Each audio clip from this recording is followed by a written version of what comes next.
Welcome to Design+Style, a podcast dedicated to helping you attract new leads, own your influence, and develop your inner visibility warrior through our proven tools, techniques, and mindset strategies. I am Dixie Willard, interior designer and owner of Designing Dixie, a brand journalism media outlet. And with me, as always, is my beautiful, effervescent co-host, Rachel Moriarty, a leading home style expert, best-selling author, speaker, brand ambassador, and product designer for Elegant Mosaics. This week on the podcast, we have Darla Powell. Darla brings a fun, genuine, down-to-earth approach to designing beautiful spaces. Since she launched her career in 2016, clients have fallen in love with her work, growing her business almost exclusively by word of mouth. In her past life, Darla spent almost 20 years as a detective sergeant in Miami, Florida. Her background has carried over many hidden perks, including a strong sense of integrity, accountability, and a ready-for-anythingness that is the key for home renovation projects. Darla Powell is our girl. She's our tribe. Hi, Darla. Thanks for coming on with us. Thank you guys for having me so much. I'm so excited and not nervous at all. Not at all. Not at all. But nothing to be, just a little old us. Yeah, just you guys. We're family. Well, practically. I mean, yeah, after as much time as we spent together at market. Exactly. Yeah. So, Darla. Yes. This is going to be a fun episode, I can tell. I know. We're so excited. We are just, honestly, I just want to start by acknowledging, how long have we known each other? Like a year? Has it been a year? You started your firm? I would say probably about a little over a year, maybe social media channels, maybe December of 2016-ish. Yeah. Mm-hmm. Yeah. I've known each other like on the interwebs. Yeah. Well, that's like a lifetime. It is. Yeah. On the interwebs for as much time as we spend on Facebook and Instagram. I know. I feel like I know you so well I could just reach through and get a cup of sugar. Yeah.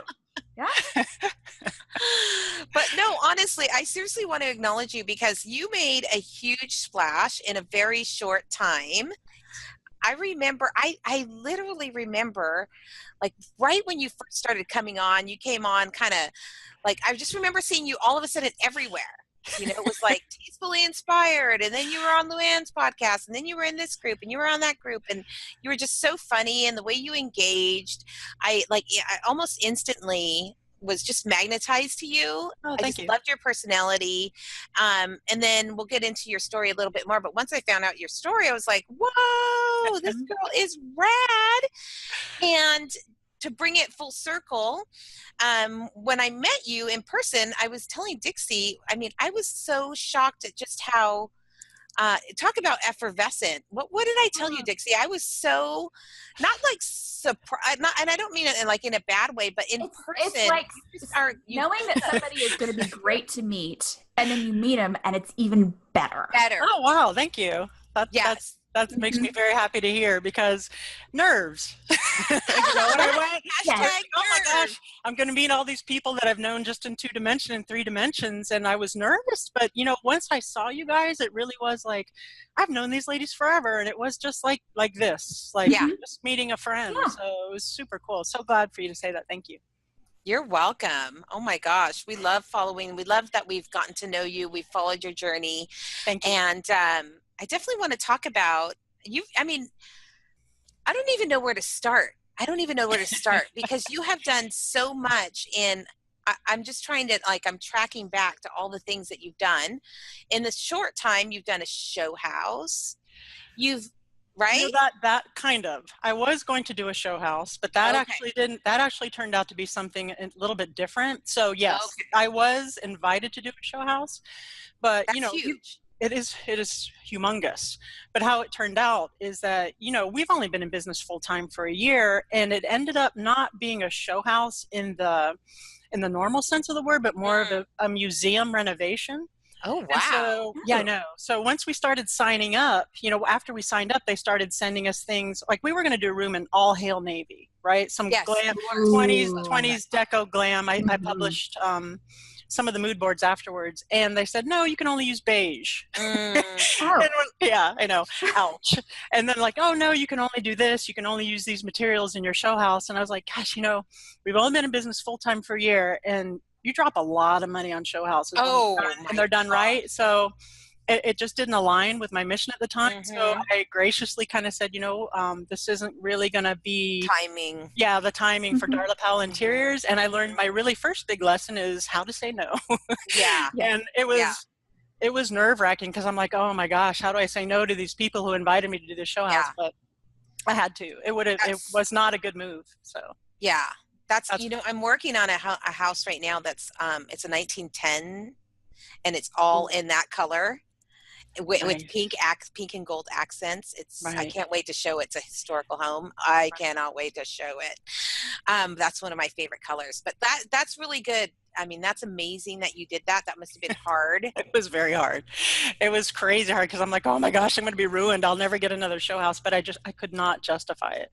And it was actually for the county, for the government. I guess they had aligned with the people that were running the show house. And I think there's some other designers too that once they got the full skinny on it, decided, yeah, no, we're not going to do it either.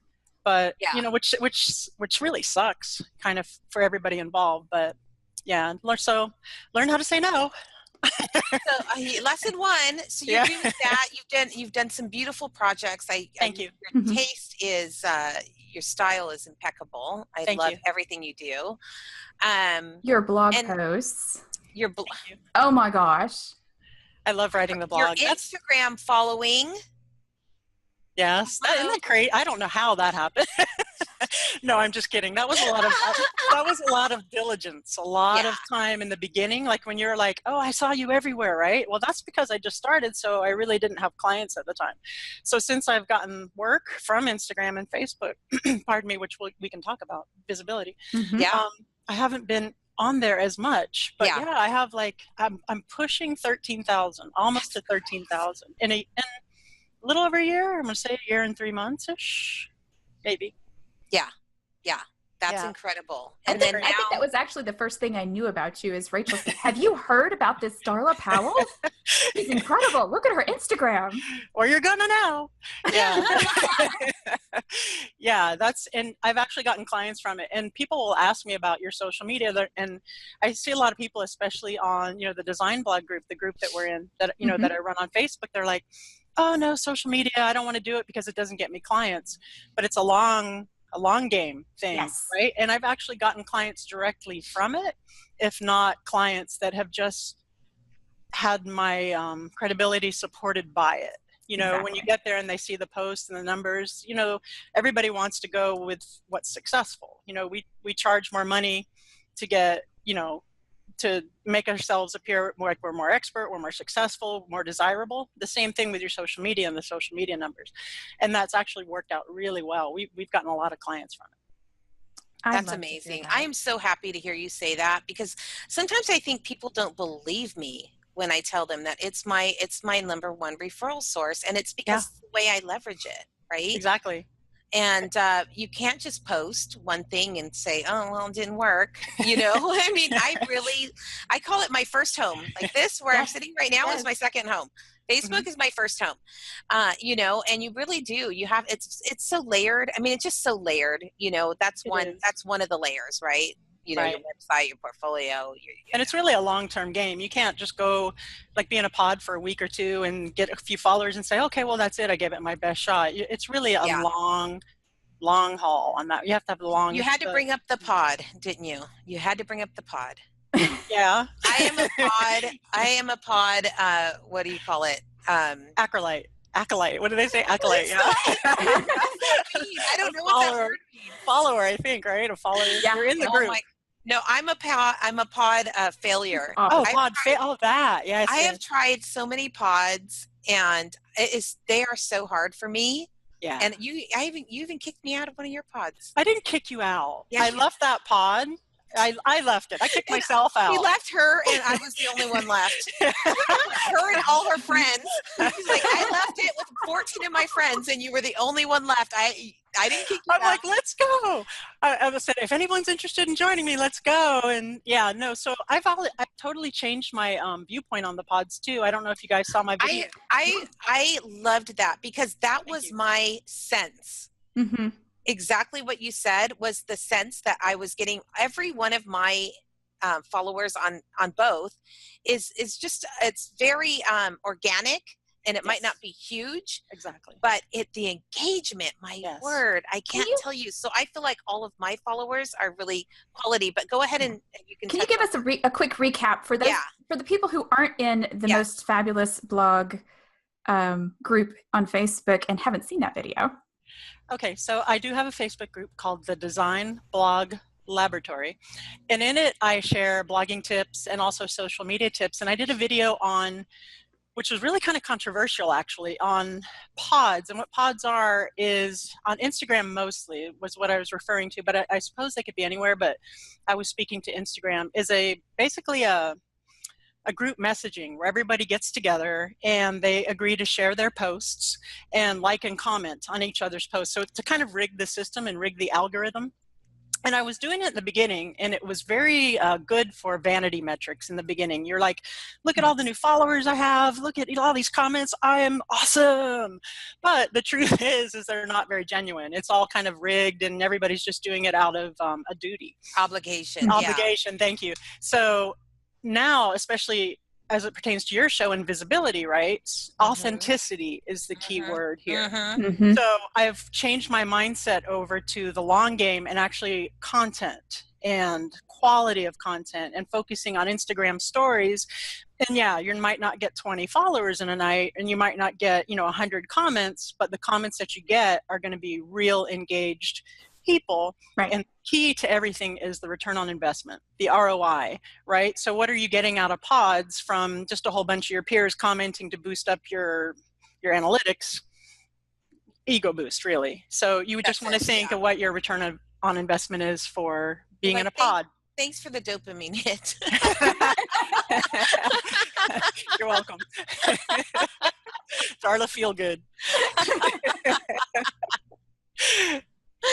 That's so funny. That's good. That's good. I'm glad that, I think Joseph Heeker actually says all the time that social media is almost a representation of what happens in real life, right? So you wouldn't fake do that with people in real life, Exactly. It just never felt 100% great to me. I'm still in some pods because they turned into non-pods. They just turned into groups of friends, smaller groups of friends, so I'm like, okay, this I can dig. But yeah, so I'm so happy you explained that. Let's talk about your blogging skills. You have, I feel like that's really how I really got to know you in the beginning. First of all, I love the name. Can you share the name of your? Sure. The name of my blog is Wingnuts and Wallpaper. And where did that come from? Okay, I love that name. Well, wingnut, I mean, you guys know me a little bit, so it should be no surprise to you that the word wingnut would be associated with this. Yeah.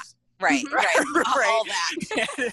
Right. So before I became, an interior decorator, right, for 18 and a half years, I was in law enforcement. I was a sergeant with Miami-Dade Police Department.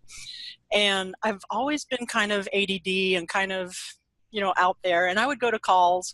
And once I was done with a call, because you have to be serious, it's police work, I would be like, oh, look, a bird or a puppy, a kitten. And one of my friends was like, oh, gosh, she's such a wingnut.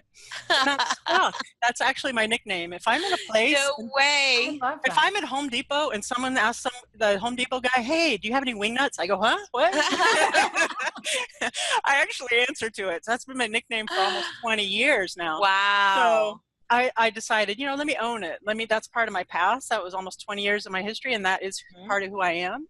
But then the wallpaper, of course, speaks to, the design side. So Wingnuts and Wallpaper. I want to talk about a little bit, because we talked a little bit offline about visibility. We talked about authenticity. And let's talk about how you pull your past into what you're doing now and how you're sharing that. And I think it's super important when we're working in other people's homes. Yes. I always joke that we're in their nightstands, basically, right? If we're if we're gonna have that relationship, I feel like it's important to show all the layers of ours, of who we are, who we were. How has that been for you, making that transition? You know what? It's been It hasn't been that hard because really when you think about it, being in law enforcement is a high stress job and you have to multitask all the time. And being in interior design, you guys both know, it's a crazy, complicated business model. You have to wear so many hats and you're putting out fires all the time. You know, this guy didn't show up, the contractor, this tile, you know. So that part of it has given me really good problem solving skills for my client on behalf of them to say, nobody died. Nobody got shot. Right. You know, it's going to be fine. It's just a, you know, it's a sofa. We're good. So that's helped me there. Plus, most of my clients, when they find out that I'm retired law enforcement, they're like, okay, yeah, here's the keys to my house. You know, I'm good with you. I know that I don't have to worry about, you know, her watching the contractors or stuff coming in, coming out. And as far as my personality that goes, it's, you know, I've seen so much in 20 years in law enforcement that I've gotten the shift of, I know what's important in life and don't really sweat the small stuff. And I don't really care. I mean, I want to be likable, of course, but I don't care so much. It's not like I have to do something to make you like me. So what you see is what you get.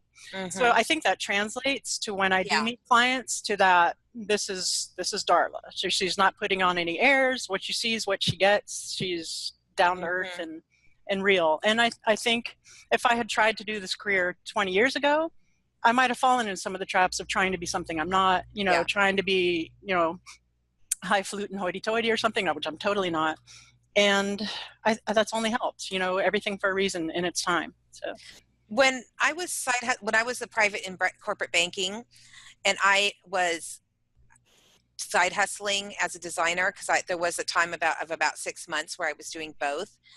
I had a voice in my head that kept saying, you're dumb. Like, who is going to hire a banker? Like, I literally had a voice telling me in my head saying, Rachel, this is ridiculous. Who's going to say, oh, I have to decorate this room. I'm going to call Rachel down at San Diego Private Bank. That was the voice in my head, until one day I literally just stopped and said, whose voice is this? Like, who is this? Right. You know, and I just discovered that it was fear. It was fear, you know, and I you know, had made the reason I was in banking in the first place was because it was a fear-based choice, you know, because I was, you know, doing design and the economy and all this stuff and stories I told myself, and I went into something safe like banking, which, you know, we know how that is. So it was this whole imposter thing that happened to me, you know, and it's been a big transition for me to come back to me. To me. So that's how was that? Like, did you ever have that, like, who's going to hire a sheriff to, you know what I mean? Ma'am, I got to arrest you for that linoleum. You know, yeah, I did, because I was like, you know, would I hire an interior designer who was a cop? And then I realized maybe not, and maybe I'm a snob. But it took me about 1.5 years to think, okay, you know what? That's my story. That's who I am. I'm going to own it. And I happen to be a pretty good interior decorator, and I happen to have also been a cop. And if someone doesn't want to hire me because of that, then they're not my tribe, right? Yeah. So it did take me a while to get into that, because even when I was on a Well-Designed Business, Luann's podcast, when I told her that, she was like, what? And I was like, you know, doesn't every cop become an interior decorator? It's just so unexpected. So yeah, I did have the same thing. And, you know, I think we all do, especially women, get the imposter syndromes. Like, who's going to think that I could, you know, knock down their wall and do this? You know, I was just, you know, just a cop. So yeah, that's taken me a hot minute to get over. But I think I've pretty much crossed that and come to terms with the fact that I was a cop for 20 years. So, and how much easier is life when you come to terms with it? Like, for me, it was whole, nobody wants to know that I am the biggest nerd on the face of the earth and that math and science is my gig. Yes. You know, you don't hire a designer for that, but realizing it's okay to be weird. Yes. I'm just me. It's so and you're awesome. You're awesome. You're totally my tribe. Awesome. Yeah, it's just, when you come to terms with it, it's so much easier, because I was fighting it. Even on my website, on my bio, it was very vague, my bio, my history. You know, it just alluded to my previous career being difficult and stressful. And it's like, ooh, how mysterious. No. So, in the spirit of being, more authentic and just really owning it, because people want to know your story, right? That's the interest for anything. And that's kind of also that's your differentiator, really. Yeah. That's what makes you different, Yeah, That's true. Cool. That's and the cool part. I was even discussing with my videographer the other day, we're going to start doing videos on YouTube, and we're talking about design crimes. Yes. I love it. Something like, yeah. So like So handcuffs. yeah, exactly. Not the fuzzy ones, though. Not the No, not those. That's a different show. Totally different show. But so that's where I've come. I've done a complete 180 as far as owning it. So actually, not only yes, I was in law enforcement for 18 and a half years, but also, you know what? Let me go on YouTube with it. Mm-hmm. Yeah. Take the show on the road. Yeah, I love that. And you've literally threaded it. So and that's what happened to me when I finally threaded the fact that, those husbands that are so numbers driven, I mean, when I tell them I was in private corporate banking, and if there was a penny missing, I had to find it. And then when I say, if you're worried about me spending all your money, you can check my spreadsheets at any time. I challenge you, in fact, it just made everything so much easier. Right. Yeah. And you don't have to tiptoe. You don't have to dance around or say it is what it is. That's who you are. Yeah. Because obviously I was a corporate private banker. Obviously. You just ooze corporate banker. Yeah. Exactly. Right. That's what I was going to guess. Yeah. I mean, there's no question why I didn't stay in that profession, right? None at all. Yeah. You must have been very comfortable there. Yeah, exactly. Exactly. So I've got a question for you, Darla. You mentioned doing some videos for YouTube. What else do you have coming up? Yes. Well, yeah. I don't know if you guys have noticed, but here, let me go back a little bit. When I first got into your visibility group on Facebook, right? You guys were doing the video a day and everything. And I was like, oh, hell no, I'm never going to do video. These girls are never going to get me to do video because nobody has time to watch that. And damn if you guys weren't right. So I've just started tiptoeing in the Design Blog Lab and putting out some video for social media, highest engagement, right? Yeah. The highest views. People really like the videos, and I'll be darned. Yeah, I know, right? I know it's shocking to you. I'm here to I'll be darned if I don't enjoy doing them. Exactly. I know. Right. It's crazy. There's so much that we need to just get over ourselves, I think, sometimes, right? Yeah, that's exactly, I needed to get over myself. Yeah, it's the same thing with us doing panels at High Point. It's like I made this thing so big and scary in my head, and after we did the first one when we were there, we're like, ooh, that was fun. So yeah, I know, I get that. We work things up in our heads so big. And you're worried, you're worried about, oh my gosh, I'm not 25 anymore, and I'm not, but it is what it is. You have to own it. And I actually had a friend of mine who's in her 50s, late 50s. She's like, I'm not going to do video because I'm 58. And I'm like, do you think you're the only 58-year-old woman out there in interior design? Just think of all the women you can inspire. Right? By being out there and being visible. There's millions, of women out there your age. It's just because you get to be a certain age doesn't mean you can't live, you can't be productive, you can't be on video. So, I think I got off track there a little bit, but you were asking me what's next for us. So, getting back to the social media, Natalie, my partner Natalie and I have decided, we had a lot of people ask me, how the heck did you get your Instagram to 13,000 followers in almost a year? I have like 1,500 Facebook followers and 1,500 Twitter, which Twitter is really hard to get, which for a year isn't so bad, and 7,600 LinkedIn. And so I had them coming I know, right? And I had them coming to me and saying, would you do my social media for me?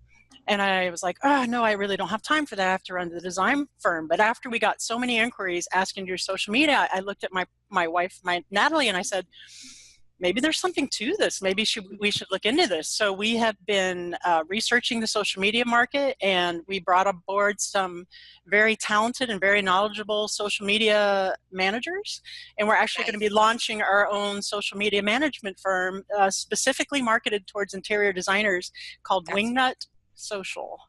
I love that. Oh my God. Design+Style exclusive. By the time you're hearing this, we are so excited. Makes so much sense. You know, I think you have to go to what people keep asking, you know, you put yourself out there, you get visible, and then people start asking you about that certain thing. What is that thing they keep asking you about? It would be ridiculous not to go in that direction, right? It would be. And I've discovered over the year in some odd months of doing the interior design side, which I have a passion for, and that's not going anywhere. I love that. But I love doing social media. I love it. It's so fun. And I really enjoy, I love the marketing aspect. I love learning about it. It's just, I'm a nerd. I'm a math girl and a nerd. So yeah, that's me. And I really enjoy it. So why the heck not? Oh, and another thing too, is I remember my social media, and I was getting so busy with the design firm, I was looking for someone to outsource my social media, and I couldn't find anyone who could do it justice for interior design company. They would do it fine. They would do it as if I was marketing widgets or, you know, something. It just could not grab the aesthetic. So our firm, coming from interior designers, interior decorators, and having that knowledge of aesthetics, we're more prepared and equipped to tailor to individual designers for their complete social media marketing strategy. So that definitely was a void that needed to be filled. That is so exciting. We're excited. We're very excited. You should be. I can't wait. I can't wait to launch. It should be launching at the end of late June. It's crazy what you know, I think when I took the leap from private banking into, you know, design, and then it led to this, what we're doing now. I mean, it's just these twists and turns in life. I would have never thought we would be doing this, you know, having this community and podcast. The first person to say there was no way. I'm not doing video. I'm not doing a podcast. What is a podcast? Who listens to podcasts? She still doesn't listen to podcasts. Podcast. That's the craziest thing. I'm addicted to podcasts. I love them. Yes. I am too. I was like, Dixie, let's do a podcast. She's like, I don't want to do a podcast. And now look at her. She has blue hair. Look I know. I do. And it would not have happened had we not taken this journey. So it's always amazing to me to see, talking about your backstory and how it threads through, how all of the little steps along the way build up to the next one. Yes. So for me, it's, you know, all of those times I moved as a kid and as you know, military brat, military wife, all of the different communities I had to learn to fit into. I learned how to talk to people. I realized that I stink at speaking, so I started doing Toastmasters. I realized I wasn't good at business, so I went to business school. All of those little things that at the time I was like, I'm just going to do this because it seems like what I need to do. And then it just kind of adds up. And now I'm doing something that I never, ever, ever would have dreamed of. And doing it very well. So look at that. Yeah. It's like the boiling frog. It is. Right? Yeah. It is. It got hot a little bit. Is that a math thing that you guys are talking about? This boiling frog? I have no idea what you guys are referring to. No, but it's or that saying, how do you eat an elephant? Have you heard that? One bite at a time. One bite at a time. Exactly. And you just now you're comfortable. If you go outside of your comfort zone in the beginning, it scares the beep out of you. I don't know if I can cuss because I do swear like a sailor. Did I mention? So do we. Yeah. So do we, but not on the podcast. Okay. Yep. So yeah, so you go out of your comfort zone. It's terribly, you know, terrifying. But once you're out of it for a little bit, that becomes your comfort zone. Right. So, yeah.